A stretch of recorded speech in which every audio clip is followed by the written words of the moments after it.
Ok, gracias. Bueno, nuevamente, hermanos, quiero agradecerles su presencia, su compañía, el que estemos aquí delante de nuestro Dios. Y vamos a, decíamos, estamos repitiendo, ¿cómo se llama? Éxodo 28, que es un decálogo, parte de los 10 mandamientos que Dios estableció, que Dios entregó a Moisés en el monte Sinaí, ¿verdad? Donde hubo relámpagos, donde hubo truenos, donde se hizo sentir la presencia de Dios, se manifestó, fue una manifestación gloriosa que allá en el Sinaí se dio a conocer porque se estaban entregando los 10 mandamientos, como dice Éxodo 31, dice que fue escrito con el dedo de Dios. La ley fue escrita con el dedo de Dios, la ley fue manifestada con el dedo de Dios. Allí esos 10 requerimientos, el decálogo, pero dice que muchos o la mayoría del pueblo escuchó solamente truenos y relámpagos. Pero Moisés tenía bien claro que estaba delante de la presencia de Dios.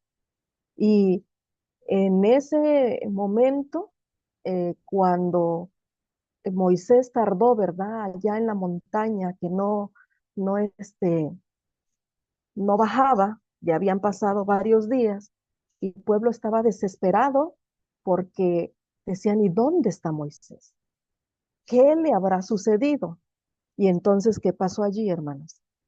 Quisiera que interactuáramos, ¿sí? Para que esto vaya quedando claro. ¿Qué sucedió allí? ¿Alguien sabe la historia? Mientras Moisés estaba recibiendo las tablas de la ley, ¿qué estaba sucediendo en el campamento, hermanos? El pueblo juntó joyas e hizo un becerro de oro. Un becerro de oro. Exactamente. Gracias, Mm. hermano Jorge. Había una ¿Sí? fiesta ¿Alguien pagana. más? Sí, Una había. fiesta pagana. ¿Sí? Se estaban paganizando el pueblo de Ujú. Israel porque pues Moisés demoraba, digámoslo así. Así es. Sí, Y tenían, sí, hermana, adelante. ellos le pidieron a Aarón que le hiciera un Dios porque ellos se sentían que Moisés ya no iba a bajar, que ellos necesitaban adorar a alguien. Ellos se desesperaron allí. Y aparte de eso, Ujú. estaban ya teniendo, ellos se salieron de sí, porque cuando ya uno hace, ellos estaban sumergidos en una fiesta y en un ambiente que ya estaban fuera de la presencia de Dios. Ujú. Sí, sí, así es.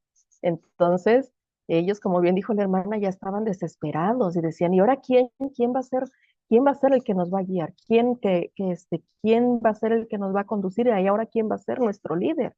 Ellos tenían que ver a algo o a alguien para poder creer.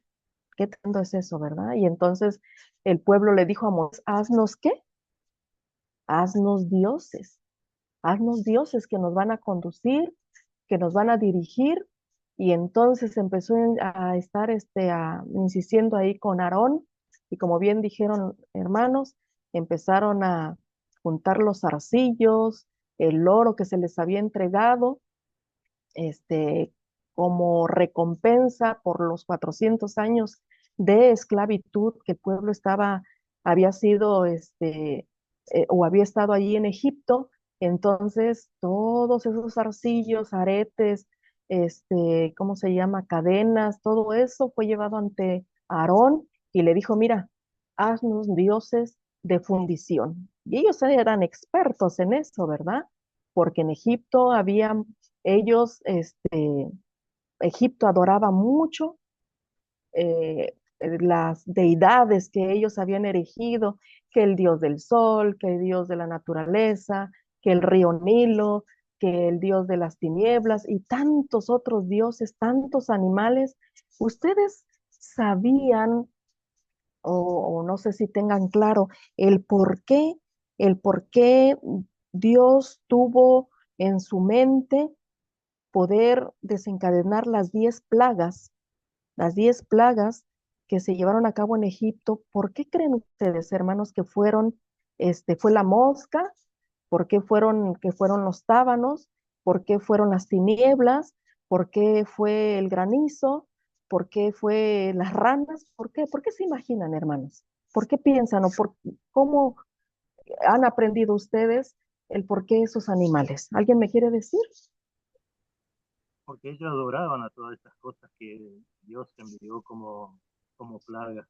para que vean que no son Sí, dioses, que son plagas.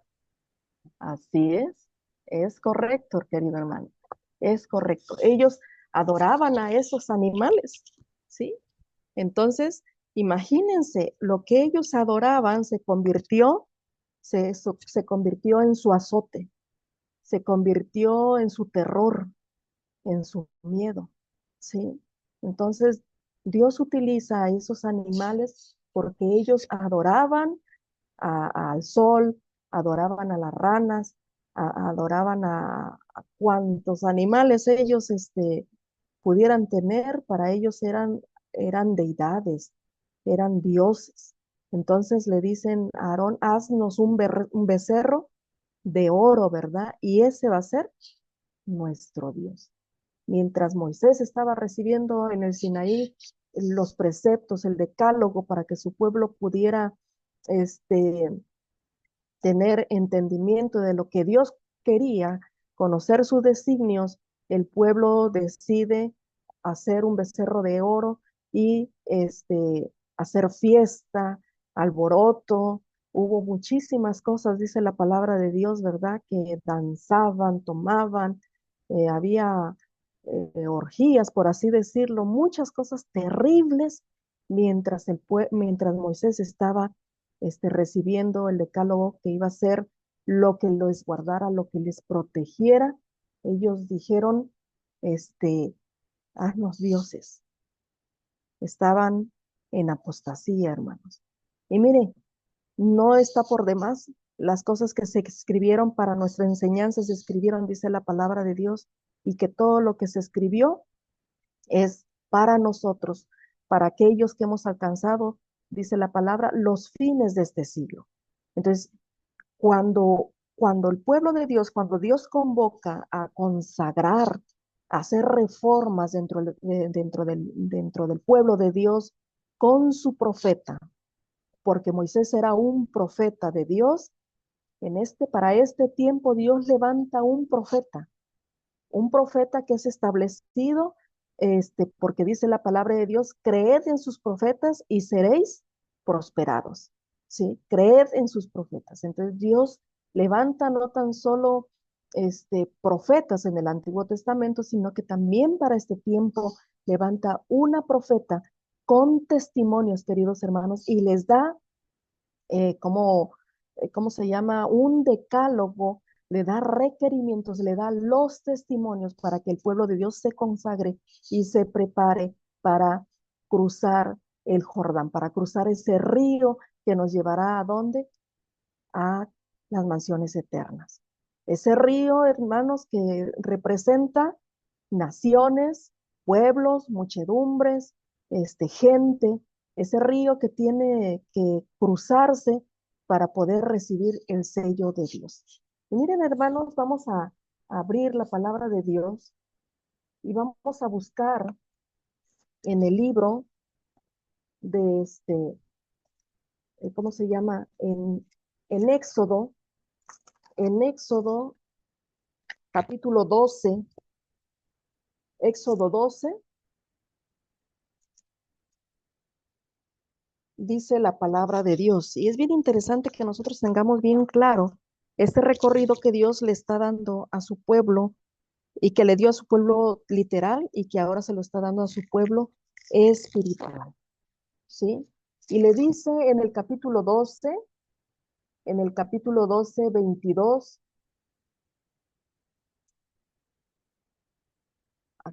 sí, Éxodo 12, 22, dice, y tomad un manojo de hisopo y mojadlo en sangre que estará en una jofoina y untad el dintel de los postes con la sangre que estará en la jofoina, y ninguno de vosotros salga de las puertas de su casa hasta mañana, porque Jehová pasará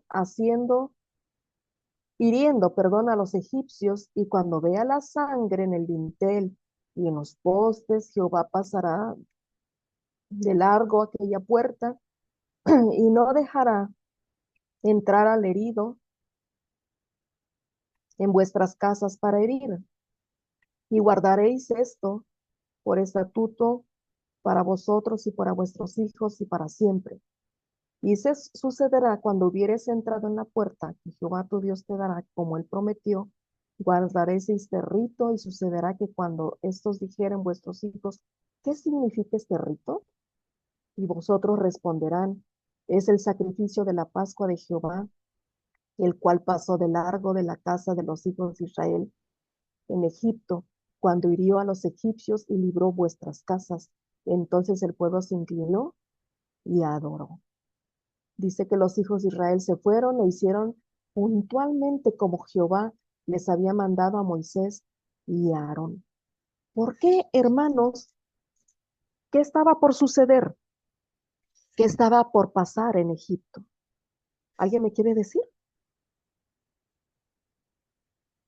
¿Qué estaba por suceder que Moisés dijo, vayan y junten sangre, dice, y agarren un hisopo y lo van a poner en los dinteles en las puertas para para que cuando pase el ángel exterminador, las casas que tengan esta señal, el ángel va ¿qué? A pasar de largo y no va a herir la casa que tenga Era, esa señal. A ver, quiero Era la escucharlos, hermano. protección, hermana.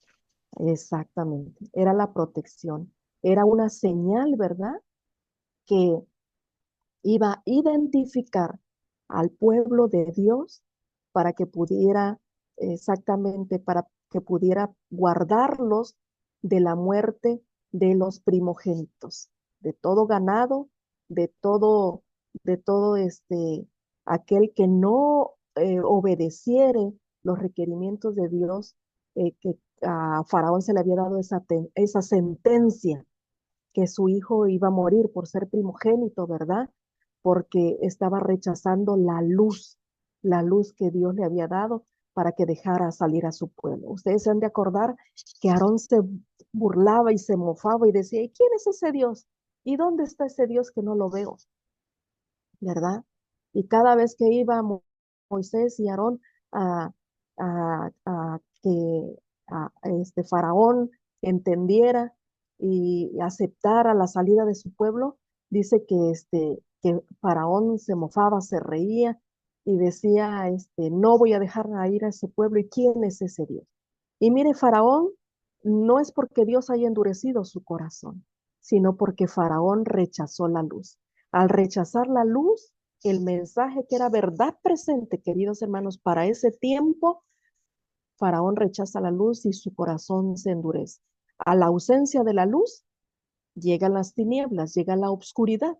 Y es por eso que el corazón de Faraón se endurece. Y no es que Dios no haya endurecido, sino que Faraón dejó de creer la luz y la oportunidad que se le dio en ese momento para que él también pudiera ser parte del plan de salvación que Dios tenía para él, porque era una gana.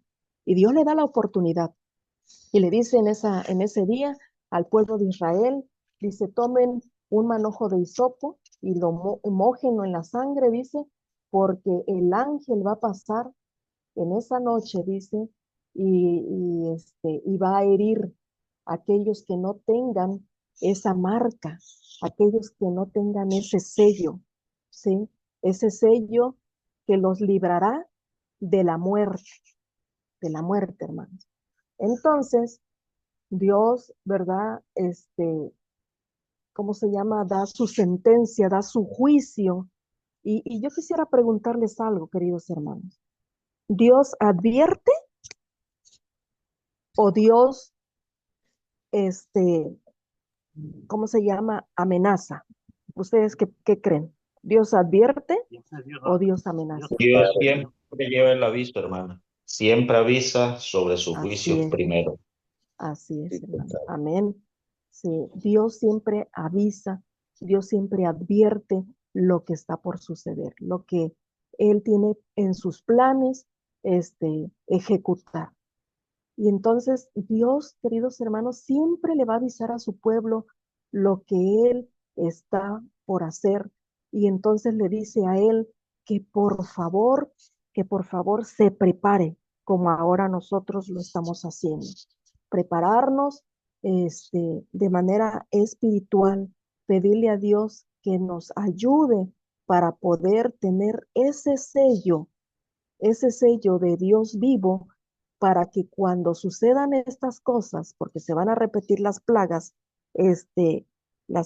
que se llevaron a cabo en Egipto, no todas, pero sí van a ser plagas que van a amonestar a este mundo de aquellos que no quisieron tener el sello del Dios vivo, aquellos que rechazaron el mensaje para este tiempo, queridos hermanos. Y Dios nos dice en su palabra, y vamos a abrir la palabra de Dios en Ezequiel 20:12, y alguien que lo pueda leer, por favor, si es tan amable, y Ezequiel 20:20. Vamos a ver cuál es el sello de Dios. Ezequiel 20:12 y Ezequiel 20:20. Nos dice Ezequiel 22 así, hermana. Sí, Y amén. les di también mis días de reposo, para que Ujú, fuesen por señal entre mí y ellos, para que ujú. supiesen que yo soy Jehová, que los santifico. Amén, amén, Amén. amén, hermano. Hermoso, ¿verdad? Esta promesa que el Señor le está dando a su pueblo, dice que les dio ¿qué? Los sábados para que fuesen por señal. Esto es lo que distingue, queridos hermanos, al pueblo de Dios.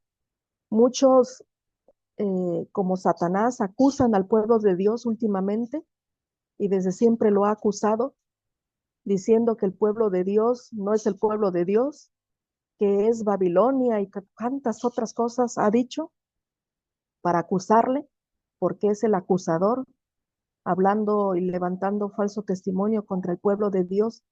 Pero mientras el pueblo de Dios, queridos hermanos, sea un Mardoqueo a la puerta, abriendo, ahora sí, válgase la palabra, las puertas del día de reposo y adorando en su día santo, Él se mantiene fiel. Él se mantiene fiel en estos tiempos, este, dando testimonio de que guarda el día santo del Señor, como se le dio a Moisés ese decálogo, que no nada más se le dio a Moisés, queridos hermanos, sino que, como dice Apocalipsis 14:6, dice, y vi volar a un ángel que tenía el evangelio eterno para predicarlo a los moradores de la tierra, ¿verdad? A que adorasen al que creó, dice, los cielos y la tierra, ¿verdad? Que les dice, temed a Dios y dadle la honra y la gloria a aquel que hizo los cielos y la tierra. Entonces, cuando Dios crea, vimos en estos días anteriores, cuando Dios crea los cielos y la tierra, y dice, y fue la tarde y la mañana del primero, segundo, tercer día, cuarto día, quinto día, sexto día, y crea el hombre, y el día séptimo lo reposó. El día sábado lo reposó. Entonces, Dios establece desde el principio de la creación un día de reposo en el cual dice lo apartó, lo santificó. Y aquí mire, trae la palabra santificar, en lo que acaba de leer el hermano 20:12. Dice, para que piensen que yo soy Jehová, que ¿qué? Que lo santifico. Decíamos al principio de esta semana que Dios establece sus sábados para que el pueblo de Dios llegue a la santidad de Dios, porque Dios santificó ese día de manera especial. Y por eso nos dice, acuérdate, porque como seres humanos somos olvidadizos. A veces de tanta actividad del día, no nos acordamos, porque a mí me pasa en qué día estoy y empiezo, ay, hoy es miércoles, o hoy es martes, o hoy es este día, no sé si les pasa igual que a mí, pero a veces pierdo la noción del tiempo y ¿cómo se llama? Y paso por alto, no que sea sábado, sino los primeros días de la semana y digo, ay, ya hoy es jueves, ya hoy es viernes y ya estamos en día de preparación para el sexto día de la semana y entonces tenemos que consagrarnos a Dios porque vamos a entrar en la santidad del día santo del Señor. Ahora, ¿quién me lee, por favor? Éxodo 20:20.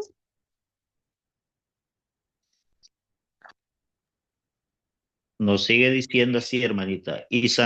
Y santificad mis días de Ujú. reposo, y sean por él por señal entre mí y vosotros, para que sepáis que yo soy Jehová, vuestro Dios. Nuestro Dios. Amén, amén. Santificad mis sábados y sean por señal entre mí y vosotros. La señal que Dios escogió, hermanos, lo vemos claramente, es el día sábado, ¿verdad? El día santo del Señor. Y dice que esa señal va a ser entre su pueblo y Dios. Ahora, queridos hermanos, vamos a abrir la palabra de Dios en Zacarías. Zacarías, capítulo, a ver, creo que es 9, a ver si mal no recuerdo.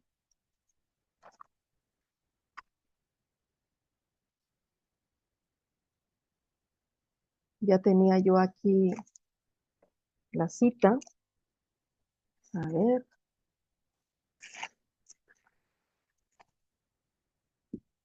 no, me equivoqué. Es Ezequiel, Ezequiel 9. Vamos a ver de qué se trata, hermanos. Este, este, este cumplimiento que se dice Ezequiel, que es una profecía, queridos hermanos, y que se va a cumplir de manera literal dentro del pueblo de Dios. Zacarías 9. ¿Alguien me quiere ayudar para leerlo, por favor? Ezequiel, hermano. Ezequiel 9, sí, del 1 en adelante. Dice Ujú. el verso, Sí, clamó en mis oídos con gran ujú, voz, sí, diciendo, los verdugos de la ciudad han llegado y ujú. cada cara en su mano su instrumento para destruir. Sigo leyendo.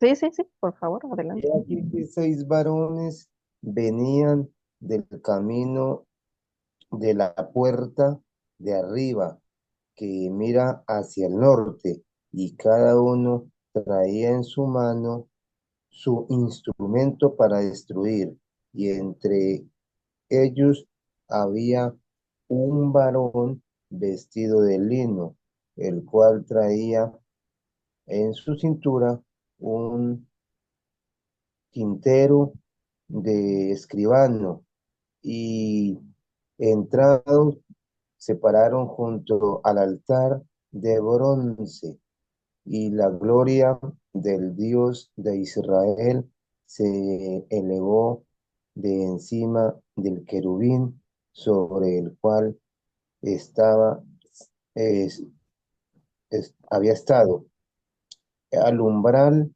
de la casa, y llamó Jehová al varón vestido de lino que tenía en su cintura el tintero de escribano. Le dijo Jehová, Ujú, pasa por medio de la ciudad, por en medio de Jerusalén, y pone una señal en la frente a los hombres, a los hombres que gimen y que claman a causa de todas las abominaciones que se hacen en medio de ella. Y a los ujú, otros dijo, oyéndolo yo, pasad por la ciudad en pos de él y matad, no perdone vuestro ojo, ni tengáis misericordia. Matad a viejos, jóvenes y vírgenes, además a niños y mujeres, hasta que no quede ninguno, pero a todo aquel que sobre el cual hubiera una señal, no os acerquéis, y comenzaréis por mi santuario. Comenzaron pues desde los varones ancianos que se estaban delante del templo y les dijo, contaminad la casa y llenar los atrios de muertos, salid. Y salieron y mataron en la ciudad. Aconteció que cuando ellos iban matando y quedé yo solo, me postré sobre mi rostro y clamé y dije, ah, Señor Jehová, destruirás a todo el remanente de Israel, derramando tu furor sobre Jerusalén. Y me Hasta dijo, ahí, hermano. Sí, muchísimas gracias. amén. Dice aquí que había 6 varones, ¿verdad? Lo que acaba de leer el hermano Jair, muchas gracias. Dice que venían de camino a la puerta de arriba, hacia el norte, y que uno traía en su mano un instrumento para destruir, ¿verdad? Y que uno traía un tintero de escribano, y que se hizo sentir la gloria de Dios en ese lugar, la cual estaba en el umbral, dice, que llamó el varón, y Jehová llamó al varón vestido de lino que tenía a su cintura el tintero de escribano, dice, y pasa por el medio de la ciudad, por el medio de Jerusalén, y pone una señal en la frente a los hombres que, ¿qué? Que gimen y que claman. ¿En quiénes van a ser puestos, hermanos, esta señal? ¿Quiénes van a ser los que van a recibir este sello? De acuerdo a Ezequiel 9:4. ¿Cómo dice allí? Pon una señal ¿en dónde? En la frente de los hombres que En la gimen. frente. Muy bien, gracias. En la frente de aquellos que gimen y que claman a causa de todas las abominaciones que se hacen en medio de la ciudad. Hermanos, yo creo que no hay nada más difícil que clamar y que gemir. De esa manera va a ser puesto el sello de Dios en la frente de aquellos que, como dice aquí, les va a poner una señal en aquellos que gimen y que claman a causa de las abominaciones que se hacen en medio de ella. Y el 6 dice, matad viejos, jóvenes y vírgenes, niños y mujeres, hasta que no quede ninguno, más que todo aquel sobre el cual hubiese señal, no llegaréis y habéis de comenzar por mi santuario. Y comenzaron pues desde los varones ancianos que estaban delante del templo, ¿sí? Y el 9 dice, y me dijo, la maldad de esta casa de Israel y de Judá es grande sobremanera, pues la tierra está llena de sangre y la ciudad está llena de perversidad, porque han dicho, Jehová ha dejado la tierra y Jehová no ve. Pero mire, Dios reserva y quiere preservar la vida de aquellos que están gimiendo y que están clamando. Tremendo esto, hermanos. Y yo tengo una Biblia de estudio donde trae aquí una explicación que dice una señal que leen solamente los ángeles. Esta no es una señal visible, no es algo que se pueda ver y no es algo que nosotros vayamos a decir, bueno, este va a recibir porque su conducta es así, o este no porque él habla de esta manera y vive de esta manera. O sea, no es algo que nosotros vayamos a distinguir a simple vista, porque es una señal que solamente lo leen los ángeles, como pasó en el pueblo de Israel. Cuando Dios le dice, pongan esa señal, solamente los ángeles miraron, ¿verdad? Esa fue una señal visible, como lo es el sábado. Por eso dijo Ezequiel 20:20 y 20:12, y los sábados también les di mis sábados porque serán por señal entre mí y vosotros, entre el pueblo y entre Dios. Es una señal visible. El sábado es una señal visible que se puede ver. Dios sabe quién lo guarda. Dios sabe quién va a santificar su día santo del Señor. Se puede ver a simple vista, como en el tiempo del pueblo de Israel era una señal que estaba puesta en los dinteles de las puertas y que era una señal que se veía a simple vista. Pero aquí en el comentario, trae un comentario del Espíritu de la Profecía y dice aquí, ¿cuál es el sello de Dios? Hace la pregunta, ¿cuál es el sello del Dios viviente que es colocado en las frentes de su pueblo? Es una señal que pueden leer los ángeles, pero no los ojos humanos, pues es el ángel exterminador que debe ser esa marca de la redención. Durante estos días estuvimos hablando acerca de la redención, ¿verdad, hermanos? Han de recordar. Dice, el ángel con el tintero de escribano debe de colocar una señal en la frente de los que están separados del pecado y de los pecadores. Y el ángel exterminador sigue a este ángel. ¿En quién va a ser puesto, queridos hermanos, de acuerdo a este comentario, esta señal? De acuerdo a lo que leí, dice, aquellos que están separados de qué? Del pecado y de los pecadores. Y el ángel exterminador sigue a este ángel. Y cuando dice la frente, hermanos, no está diciendo algo aquí como sea malentendido, que es un 666, que es un chip, que es un no sé cuánto y que es un no sé cuánto más, que a lo que entiendo va a ser algo visible, pero dice el ángel aquí, la explicación que no va a ser algo que se pueda ver a simple vista. Y mire lo que sigue diciendo el comentario. El sello es un afianzamiento de la verdad. Tan pronto como el pueblo de Dios se ha sellado en su frente, no se trata de un sello o marca que se pueda ver, sino un afianzamiento de la verdad, tanto intelectual como espiritualmente, de modo que los sellados son inconmovibles, tan pronto como sea sellado y preparado para el zarandeo.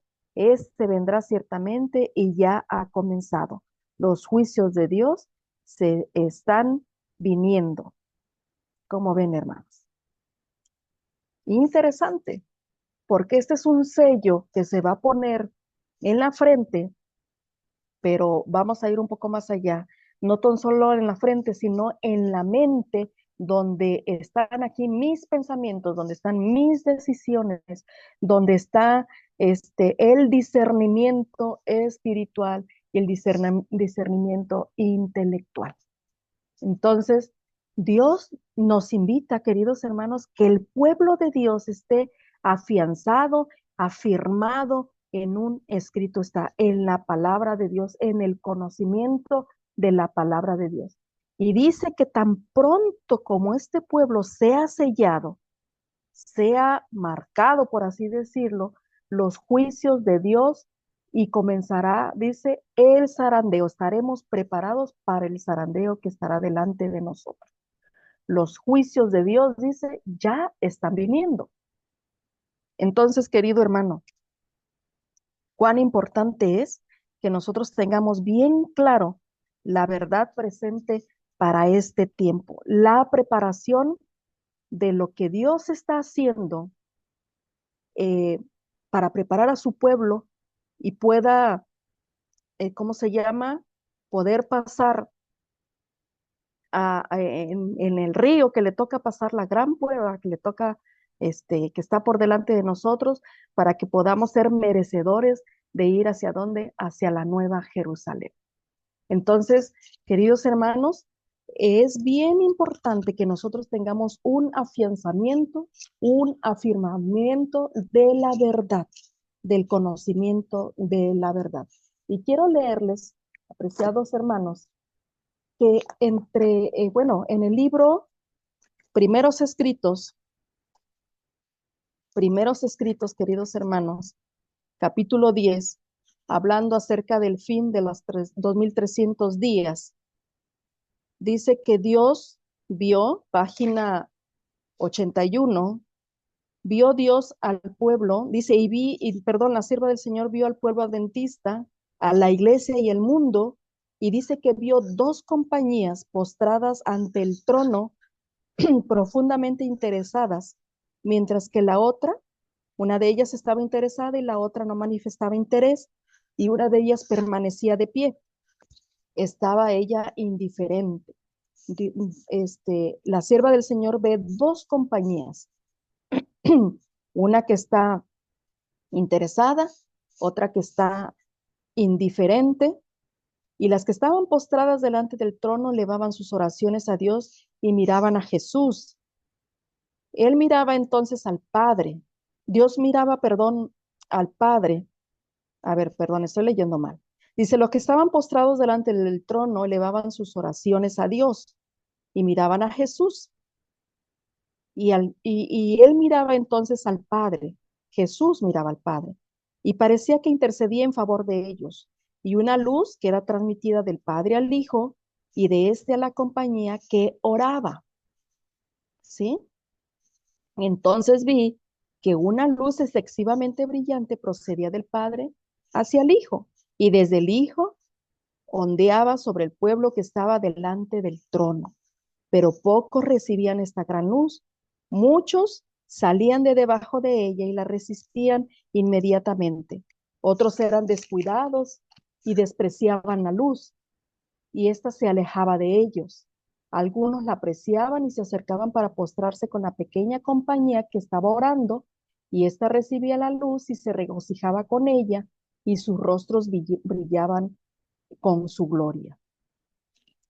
Hemos de tener claro que había dos compañías, una que estaba consternada, orando, y que estaba mirando a Jesús, ¿verdad? Que estaban atentos, y otra que estaba completamente diferente.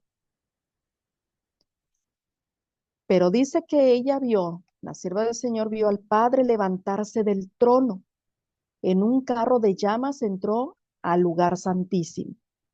En el día de ayer, ¿verdad? Vimos que en Juan, los últimos versículos, dice que cuando Jesús iba a ascender a los atrios celestiales, que iba a ser entronizado, dice que, que los varones, ¿verdad? Se acercaron y le dijeron que que ese mismo Jesús que había sido tomado, ¿verdad? De vosotros, ese mismo Jesús lo habían de ver venir en las nubes de los cielos. Cuando Él resucita, decíamos ayer, estudiamos ayer, queridos hermanos, que Él resucita, pasó el 40 días aquí sobre la tierra, ¿verdad? Y les dijo a sus discípulos que esperaran para que pudieran recibir al Consolador. Cuando Él, queridos hermanos, es elevado hacia el cielo, dice que es entronizado allá en los atrios celestiales, pero Él entra al lugar santo, ¿verdad? Donde Él es recibido por los ángeles. Pero, dice aquí este escrito, que para que Él pudiera pasar al lugar santísimo, Él debió de haber estado primero en el lugar santo, lo que son los departamentos del santuario, ¿verdad? Que se erigió aquí en el tiempo del pueblo de Israel, y que es el mismo que se sombra y figura del santuario celestial. Entonces, aquí nos está dando la explicación que Jesús se levanta de ese trono, que es el trono que está, ¿cómo se llama? Del lado sur, porque él va a ir hacia el lado norte, ¿verdad? Si mal no recuerdo, donde está el trono, donde están los panes, porque la explicación nos las da ¿cómo se llama? Un capítulo anterior, si mal no recuerdo, creo que es el capítulo 6, ¿sí? Donde nos da esta explicación acerca de estos tronos, de este libro Primeros Escritos. Entonces dice que el Padre se levanta, fue el primero que se levanta y entra al lugar santísimo. Pero dice que la mayoría de los que estaban postrados se levantó con él y no vio un solo rayo de luz que pasaba de Jesús a la multitud que estaba indiferente. Y después que él se levantó y esa multitud fue dejada en profundas tinieblas. Esta compañía, queridos hermanos, que ¿cómo se llama? Que estaba allí postergada, que estaba indiferente, no se dio cuenta, ¿verdad? Que la mayoría estaba ahí postrada, que no se dio cuenta cuando pasó, cuando el Padre se levantó. Y la mayoría de los que estaban ahí postrados, y que se dieron cuenta la otra compañía que pasó Jesús del lugar santo al lugar santísimo, porque primero había pasado el Padre, ¿sí? Dice que los que se levantaron, cuando Jesús se levantó, ellos tenían los ojos fijos, ¿verdad? En Jesús, cuando Él pasa y se aleja del trono y se conduce a un lugar muy estrecho. Entonces, esa compañía que estaba interesada y que estaba postergada en oración, ellos sí se dieron cuenta de de este cambio de trono. Y dice que alzando Jesús su brazo derecho, dice que la sierva del Señor oyó su hermosa voz y dijo, aguardad aquí, voy a mi Padre para recibir el reino, mientras mantened vuestras vestiduras inmaculadas y dentro de poco volveré de las bodas y os recibiré a mí mismo. Ahora, este tema de las bodas, hermanos, es un tema muy interesante que sería muy bueno posteriormente estudiarlo, preguntarnos, ¿las bodas ya se celebraron, se están celebrando o se van a celebrar? Porque nosotros tenemos un entendimiento pues completamente diferente de lo que está acerca de las bodas.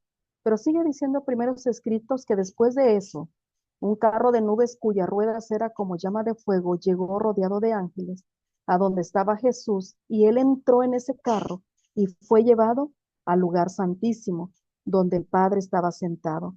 Y ahí contemplé a Jesús, el gran sumo sacerdote, de pie delante del Padre. En el borde de su vestidura había una campana, una granada, y luego otra campana y otra granada. Y los que se levantaron con Jesús elevaron sus oraciones hacia él, hacia el lugar santísimo, y rogaban, Padre, danos de tu espíritu. Entonces Jesús soplaba sobre ellos el Espíritu Santo. Y en ese aliento había luz, poder, mucho amor, había gozo y paz. Veíamos en estos días, queridos hermanos, ¿verdad? Que en Hechos capítulo 2, Dios sopló a sus discípulos, ¿verdad? Ese soplo que les dio y que recibieron el poder del Espíritu Santo. Y aquí esta compañía, para este tiempo, hermanos, estaba recibiendo también el Espíritu Santo, el Espíritu que Jesús soplaba en ellos y recibieron luz, poder, mucho amor, gozo y paz. Pero dice la visión aquí que está describiendo, dice que se dio vuelta para mirar la compañía que seguía postrada, aquella que no se dio cuenta cuando pasó Jesús, cuando hizo el cambio del departamento del lugar santo al lugar santísimo, y dice que vio a los que estaban allí, seguía postrada delante del trono y no sabía que Jesús los había dejado. Y miren, hermanos, pongan mucha atención. Dice aquí, Satanás parecía estar al lado del trono, procurando llevar delante la obra de Dios. Y vi que la compañía, al alzar las miradas hacia el trono y orar, dice que esa compañía decía, Padre, danos de tu espíritu. Y escuche bien con atención, hermanos, quién es el que estaba soplando allí. Satanás soplaba entonces sobre esa influencia, sobre ella, una influencia maligna en ella, y que dice que había luz y había mucho poder, pero nada de dulce amor. No había gozo, ni tampoco había paz. El propósito de Satanás era mantenerla engañada, arrastrada hacia atrás y seducir a los hijos de Dios. Qué tremendo esto, hermanos. Miren, esta compañía que quedó aquí indiferente, que ni siquiera se dio cuenta que Jesús había pasado del lugar santísimo, porque esta compañía se quedó en el lugar, un departamento anterior, que era el lugar ¿qué? Santo. En este tiempo, queridos hermanos, la mayoría de la gente entra en el atrio, veíamos del santuario del día de ayer, entra en el atrio, es llamada primero del mundo, ¿verdad? Para conocer el amor de Dios, y entra al atrio, acepta a Jesús como el Cordero de Dios que quita el pecado del mundo, se bautiza y va avanzando del atrio, va caminando porque ahí están esos muebles y entra al lugar santo donde se encuentra el candelabro y la mesa de los panes, ¿verdad? Es aquí estos tronos donde está estas dos compañías están adorando y donde una estaba en profunda reverencia hacia Dios y otra estaba indiferente, pero dice que seguía postrada esta compañía en ese trono. Entonces, cuando Jesús pasa del lugar santo, queridos hermanos, al lugar santísimo que decíamos en estos días, que es el 22 de octubre de 1844, ¿verdad? Que pasa Jesús del lugar santo al lugar santísimo. Entonces, esa compañía que quedó indiferente ni siquiera se dio cuenta. Y esto sucedió, hermanos, en el gran movimiento adventista, cuando nuestros pioneros proclamaron la segunda venida de Cristo y cuando muchas de tantas religiones que había en ese tiempo, ellos se unieron a este mensaje que Jesús iba a venir por segunda vez. Y cuando sucede ese ese chasco del 22 de octubre, muchas de esas religiones o esas iglesias dejaron de congregarse porque Jesús no había venido, de acuerdo a los periodos proféticos que ellos habían, o el lugar que ellos habían puesto donde iba a iniciarse la purificación del santuario. Entonces, estas iglesias y se fueron hacia atrás, dice, se regresaron, queridos hermanos, porque Jesús estaba por pasar del lugar santo al lugar santísimo. Entonces él quería revelarles ese plan que él tenía. Entonces esas religiones o esas iglesias que no siguieron avanzando hacia el lugar santísimo se volvieron hacia atrás, hacia el compartimiento donde que Jesús había estado en el segundo compartimiento, que es el lugar santo. Ahí quedaron. Entonces, ¿quién es el que estaba soplando allí, queridos hermanos?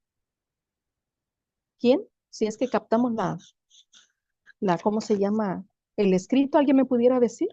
¿Quién es el que estaba soplando y esa compañía estaba diciendo, danos de tu espíritu? ¿Quién es el que estaba soplando allí, hermano? ¿Pueden abrir alguien su micrófono y decir?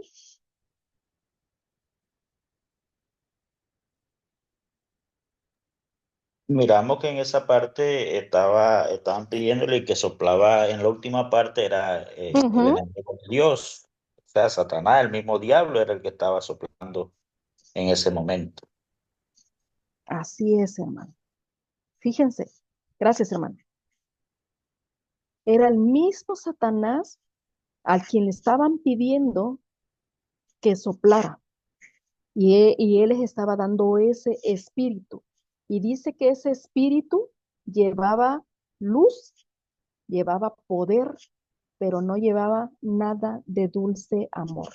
No había gozo ni había paz. Esa era la gran diferencia de lo que Dios dio, el Espíritu Santo, y lo que ellos estaban recibiendo. Y todos los que están adorando, hermanos, desde el atrio o el lugar santo, están recibiendo este espíritu espurio que están recibiendo de Satanás. Y entonces por eso, ¿ustedes creen que es importante, queridos hermanos, que nosotros tengamos en cuenta desde dónde estamos orando, hacia dónde estamos adorando y a quién estamos adorando? ¿Ustedes creen que es importante? Es tan importante, hermana, a veces mirarlo, porque a veces pensamos y el enemigo nos hace creer que viene de Dios lo que realmente hacemos. Y realmente Él es el que da esa parte cuando nosotros en verdad hemos apartado la verdadera mirada de aquel que todo lo puede.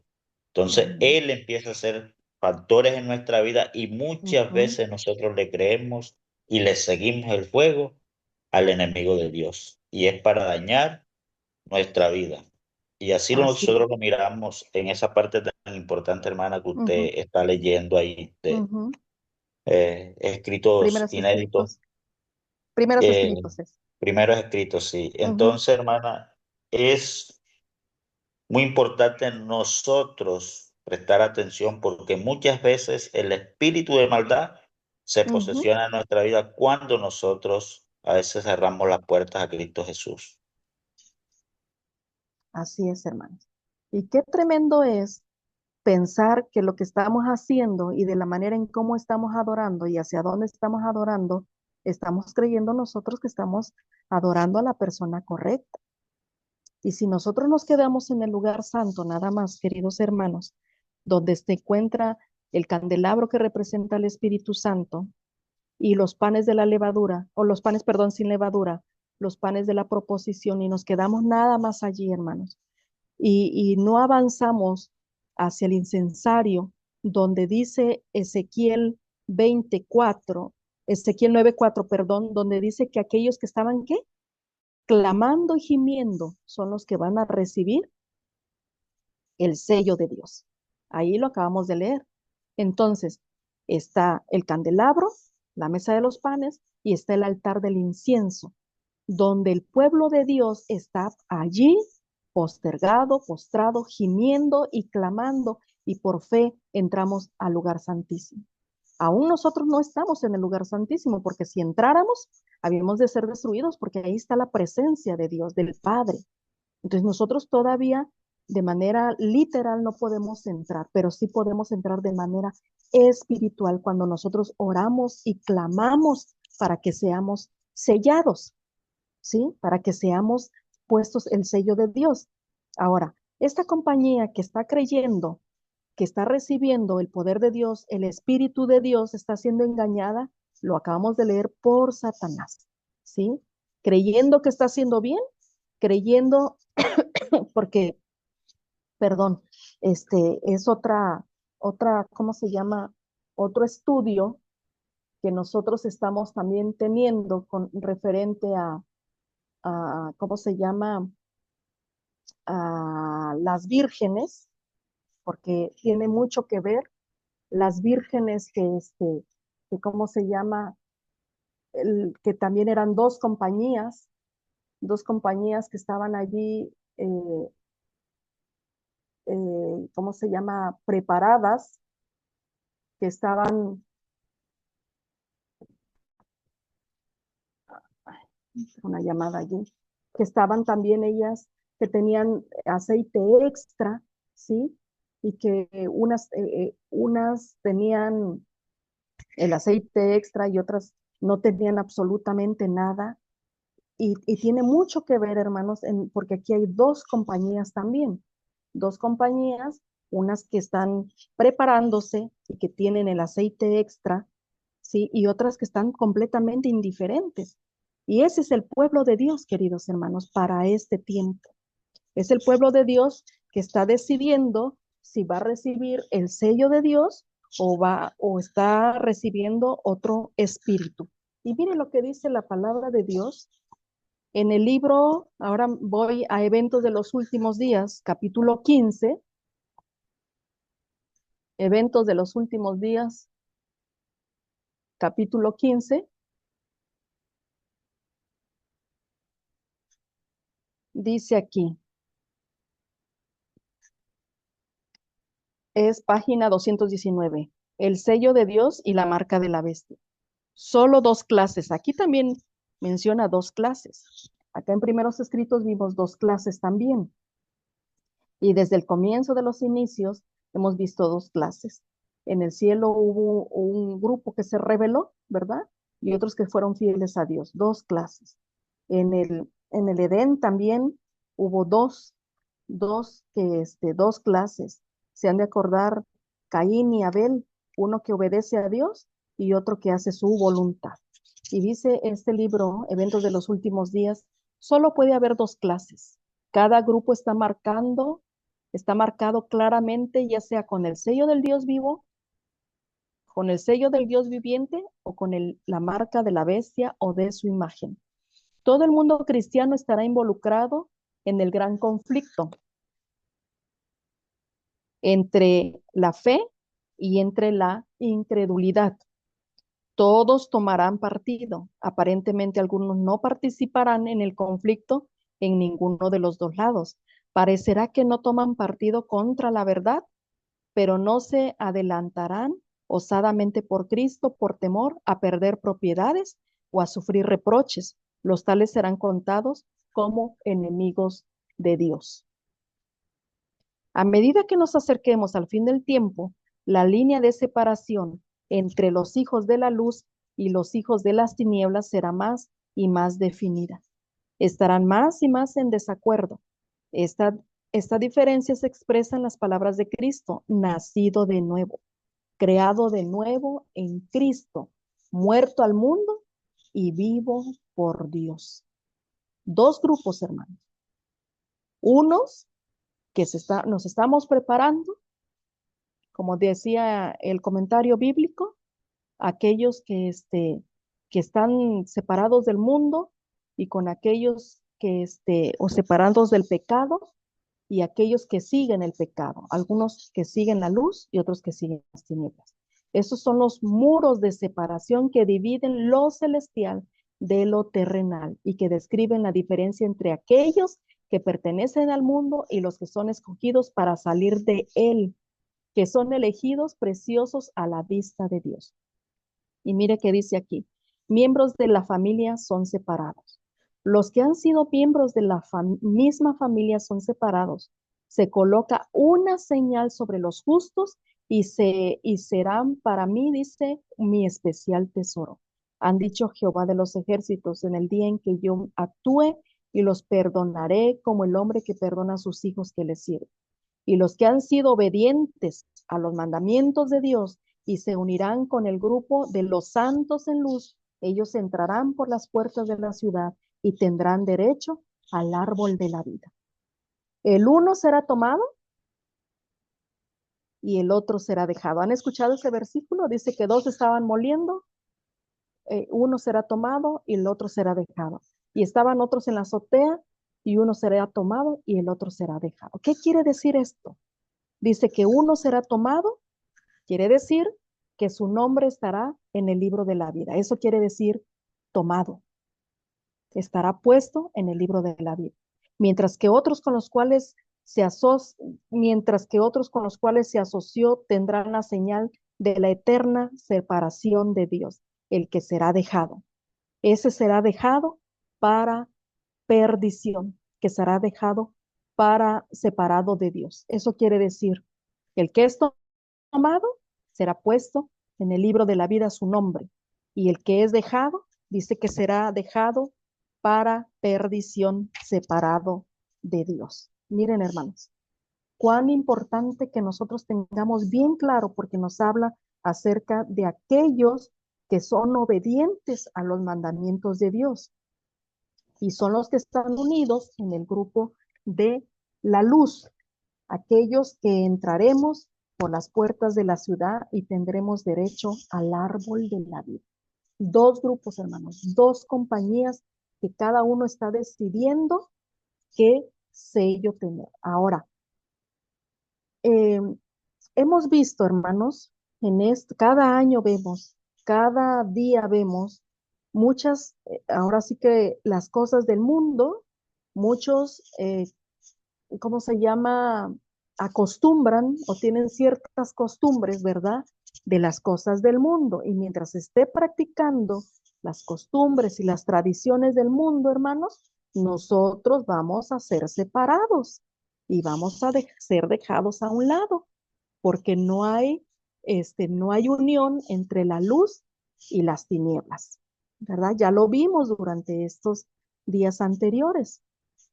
Entonces, Dios nos invita, queridos hermanos, a que nosotros nos preparemos y con la ayuda de Él podamos recibir el sello de Dios. Hasta aquí vamos a dejarle, queridos hermanos, porque es bastante amplio esto que el Señor nos trae en esta mañana.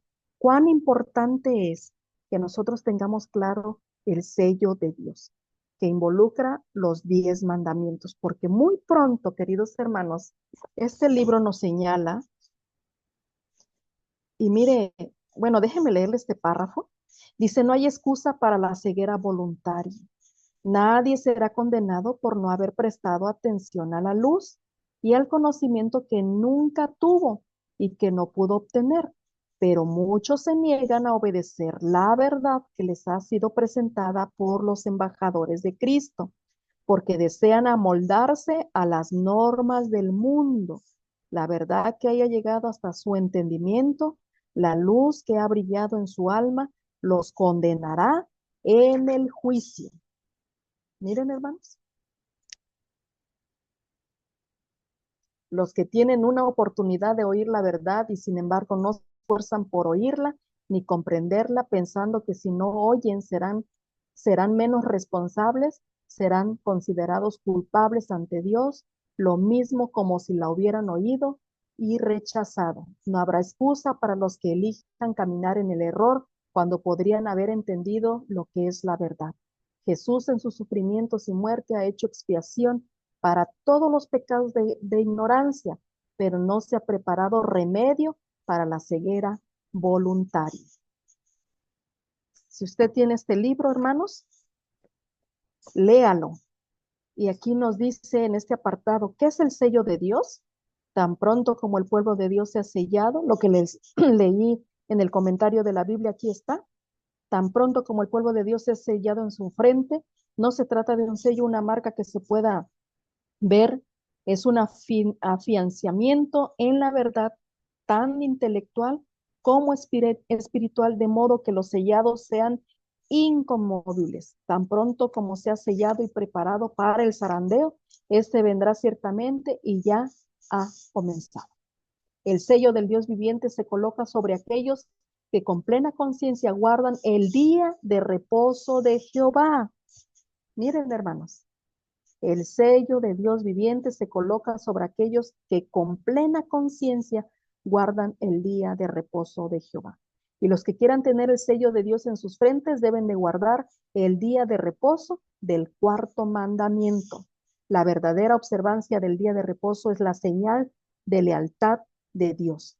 De los 10 mandamientos, solo el cuarto tiene el sello del gran legislador, el creador de los cielos y de la tierra. Página 224. Capítulo 15, el sello de Dios. Hermanos, ahí está. Vamos a orar. Amado Padre, gracias te damos por este hermoso mensaje que tú nos das. Cada día nos insta, nos anima, Señor, a que seamos siervos fieles. Permítele, sigamos dando el sonido certero a la trompeta y guardemos tu día de reposo como tú has ordenado. Que desatemos las ligaduras de opresión, que llevemos este mensaje a aquellos que aún desconocen de esta verdad para salvación. Queremos ser sellados, Padre, queremos ser santificados, queremos obedecer a tus requerimientos, a tus mandamientos, a tus estatutos por amor, Señor. Pon el amor en nosotros de obedecer y hacer tu voluntad. Bendice este hermoso grupo y a cada uno de los hermanos y ayúdanos en nuestra preparación, Padre. Necesitamos de ti porque muchas veces, Señor, somos negligentes. Ayúdanos, Padre, para que podamos ser sellados y que tu nombre sea glorificado. En el nombre de nuestro amado Padre Celestial, lo agradecemos, a ti sea la honra y la gloria por siempre. Amén. Amén, amén. Gloria a nuestro Dios. Gracias damos, hermanos, a cada uno de ustedes que, bueno, se han quedado hasta este momento con este maravilloso tema, de un tema bastante interesante para así nosotros tener muy en cuenta todo esto que la hermana estuvo hoy trazando a través de esta hermosa palabra de Dios y ahí con comentario adventista y también el espíritu de profecía. Hermanos, es interesante esto. Yo los invito a que si usted tiene el conflicto de los siglos, se vaya a la página también, al capítulo 37, y ahí empiece a investigar todas estas cosas donde también las encontramos ahí, más detalladamente también. Entonces, mis hermanos, Dios les bendiga grandemente a cada uno Amén. de ustedes, a Jair, a nuestra hermana Lilia, le esperamos mañana nuevamente, a Alicia Juárez, a Diana Real, Esperanza Jiménez, a Jorge Tripel, a Juan Álvarez, a Marta Álvarez, que Dios les bendiga grandemente y nos vemos.